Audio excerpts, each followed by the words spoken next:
Bonjour à tous et à toutes. Donc je viens vous montrer la troisième vidéo par rapport à mon projet, le grand album 30-30 avec la collection Life Stories de Mintay. Je vous remontre la page de présentation. Voilà, c'est celle-ci.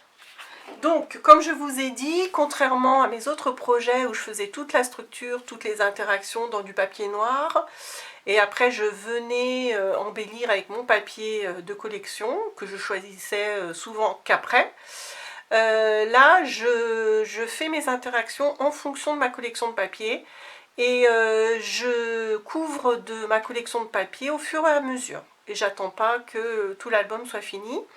Donc c'est une autre façon de faire, c'est pas mal parce que je m'adapte à mon papier.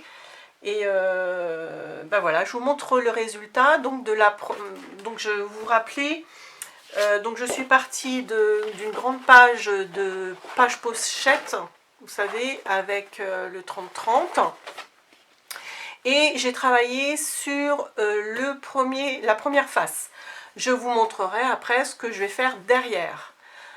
Donc c'est un album qui va contenir énormément de photos, même s'il y a pas mal d'espaces qui vont rester sans photos pour justement mettre en valeur le magnifique papier. Donc ce que je voulais vous dire aussi, c'est que moi j'ai travaillé avec du papier 30-30, mais c'est pas toujours facile à trouver. On peut très bien faire la même chose avec du papier A4, mais plutôt costaud. Là il est très très costaud parce que je travaille souvent avec du A4 Clairefontaine 160 grammes. Et là il fait bien 200 grammes ou peut-être même plus, donc je pense qu'il ne va pas s'abîmer dans le temps, ça c'est sûr. Donc je vous montre ce que j'ai fait, je suis plutôt contente. Petite remarque aussi, alors papier noir pour le fond de toutes mes constructions, le papier de collection je vous l'ai montré, et en fait en faisant, j'ai voulu aussi couper un petit peu de temps en temps, donc j'ai sélectionné un papier faux uni que je trouve magnifique. Donc ça c'était, ça n'existe plus, mais bon, je pense qu'il y a des papiers similaires qui peuvent se trouver. Et c'est c'était les fameux gros lots de 100 papiers faux unis de chez Scrap Plaisir.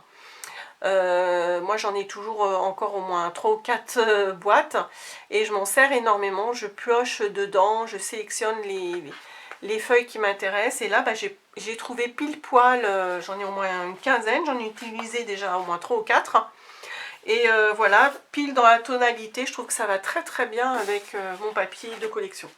Alors je vous montre, j'ai fait aussi pas mal, j'aurais pu faire des découpes droites, hein, si on n'a pas de perforette, voilà, on fait droit, hein, comme je fais moi aussi souvent. Mais là, je trouve que l'effet est sympa, donc j'ai utilisé une perforette EK Success, perforette, voilà. Donc ça met un petit peu de temps, parce qu'il faut bien prendre ses mesures, d'autant plus que là j'ai fait et d'abord sur le papier noir, et après sur le papier que je suis venue coller par-dessus. Donc ça met un petit peu de temps. Alors je vous montre là, premier grand rapat comme ceci. Là la capacité de mettre une photo, mais je pense que j'en mettrai pas. Je mettrai plutôt peut-être un petit journaling. Donc je vous avais dit, je voulais mettre en valeur ces belles étiquettes. Donc on ouvre.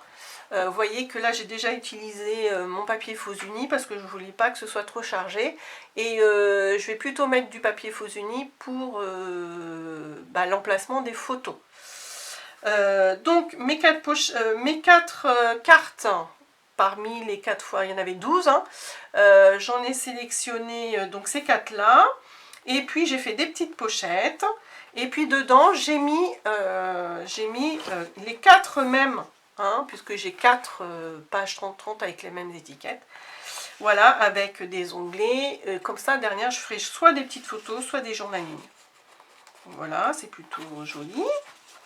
Alors, vous remarquerez que là, j'ai un petit espace. C'est pas grave, je mettrai, je pense, un tout petit ruban assorti bleu clair ou jaune, ou une petite dentelle. Voilà, mais ça, je vais le cacher et c'est pas un souci.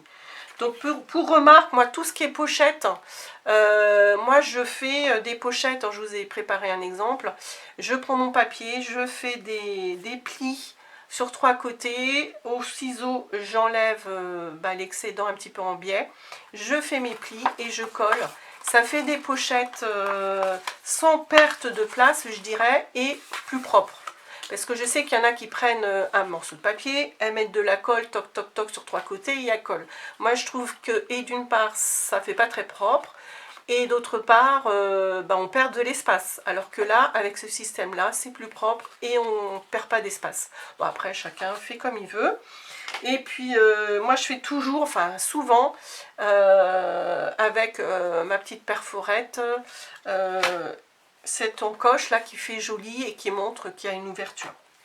Donc voilà, donc on va ouvrir, hop, là j'ai, vous voyez, un grand rabat aussi. Donc mes photos, ce sera souvent soit sur les papiers comme ça à fleurs, soit les fausses unies que j'ai sélectionnées, ce sera plaisir. Donc les grands rabats en haut à gauche. Là, donc la capacité de mettre au moins, je pense, minimum 2 photos, voire plus. Hein, je peux aussi faire des cascades. Et puis à l'intérieur, donc je vous montre à gauche, c'est très lumineux, j'ai l'impression.